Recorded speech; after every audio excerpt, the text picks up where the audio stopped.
Olá pessoal, tudo jóia? Qual seria a natureza jurídica das entidades da administração pública? Ou então, uma pergunta que pode ser feita também, qual o regime jurídico das entidades da administração pública? É isso que a gente vai estudar agora. Me acompanhe então.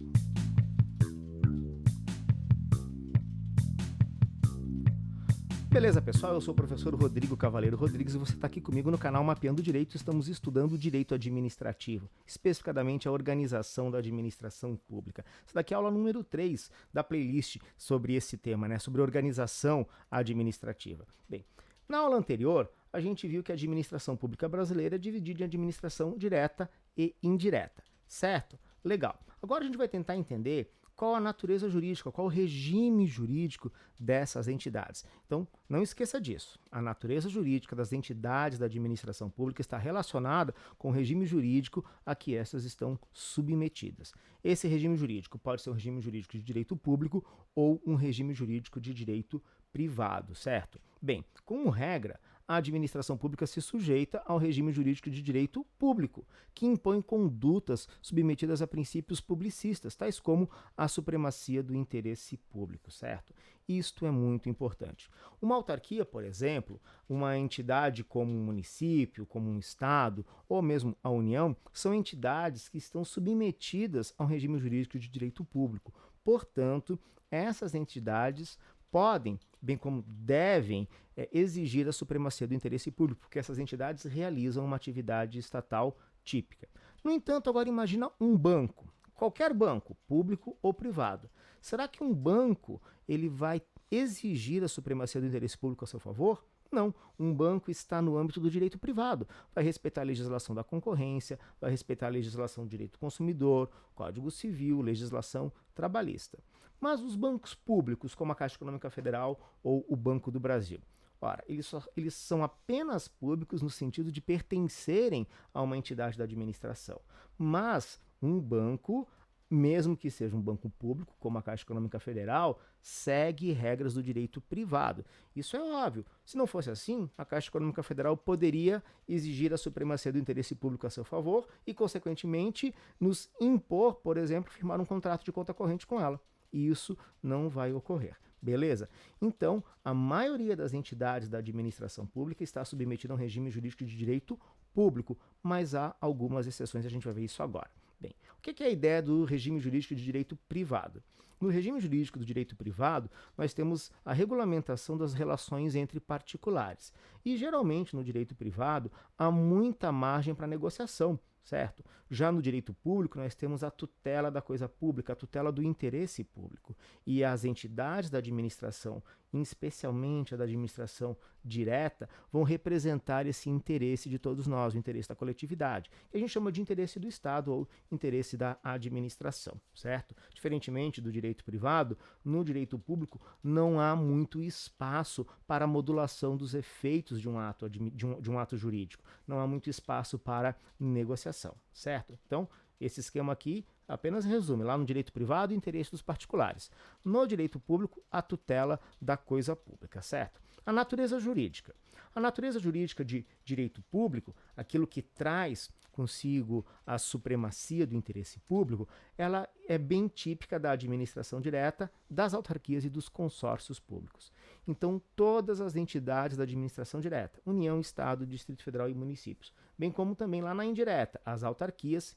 Daí, nas autarquias incluem-se as agências reguladoras, bem como os consórcios públicos, têm natureza jurídica de direito público, seguem majoritariamente normas de direito administrativo.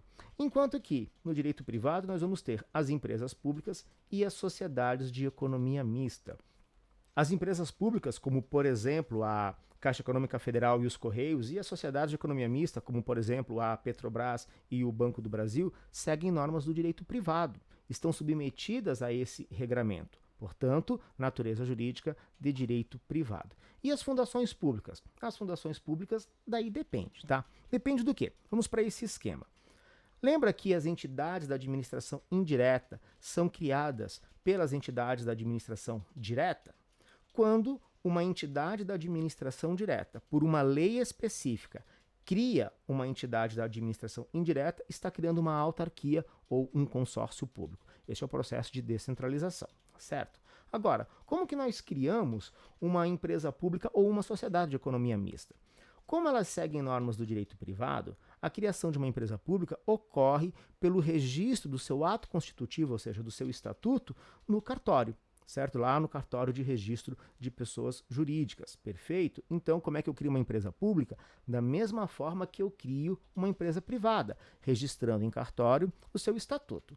Com a diferença que, numa empresa privada, os particulares fazem isso de acordo com a sua vontade. Já para criar uma empresa pública ou uma sociedade de economia mista, esse ato de registrar o estatuto em cartório deve ser precedido com uma autorização em lei específica. Isso também é um processo de descentralização. Notou a sutileza, a pequena diferença entre a criação de uma autarquia e a criação de uma empresa pública? Uma autarquia é criada por lei específica. Uma empresa pública ou sociedade de economia mista é criada com autorização em lei específica, mas o ato de criação em si é o registro do seu estatuto em cartório. Beleza? Como é que funciona daí então as fundações? As fundações públicas. As fundações públicas, se forem criadas na forma da lei civil, ou seja, com uma autorização em lei específica, seguido de um registro de seu estatuto lá no cartório de pessoas jurídicas, nós vamos dizer que aquela fundação, apesar de ser chamada de pública, tem natureza jurídica de direito privado. Agora, se uma fundação for criada diretamente por lei, vamos dizer que aquela fundação tem natureza jurídica de direito público. Essa fundação é chamada de fundação autárquica. Então, bastante cuidado, tá? Fácil. Todas as entidades da administração direta têm natureza jurídica de direito público. Perfeito? Lá na indireta, autarquias e consórcios públicos também têm natureza jurídica de direito público, porque elas realizam típica atividade estatal. Já as empresas públicas e sociedades de economia mista, por seguirem as regras do mercado, as regras lá das normas da concorrência, direito do consumidor, etc., empresa pública e sociedade de economia mista, natureza jurídica de direito privado. E as fundações públicas, daí depende. Se ela foi criada como se cria uma empresa pública, ou seja, registro do seu estatuto em cartório precedido de uma lei específica, natureza jurídica de direito privado. Beleza? Agora, se ela foi criada diretamente por lei, ela vai funcionar como se fosse uma autarquia. São as fundações autárquicas, cuja natureza é de direito público. Beleza, pessoal? É isso aí, então. Muito obrigado pela atenção de vocês. Está aqui o e-mail do Mapeando Direito, caso você queira mandar críticas, dúvidas, sugestões, e aqui o Mapeando Direito nas redes sociais. Beleza? Um grande abraço, até o nosso próximo encontro. Tchau, tchau.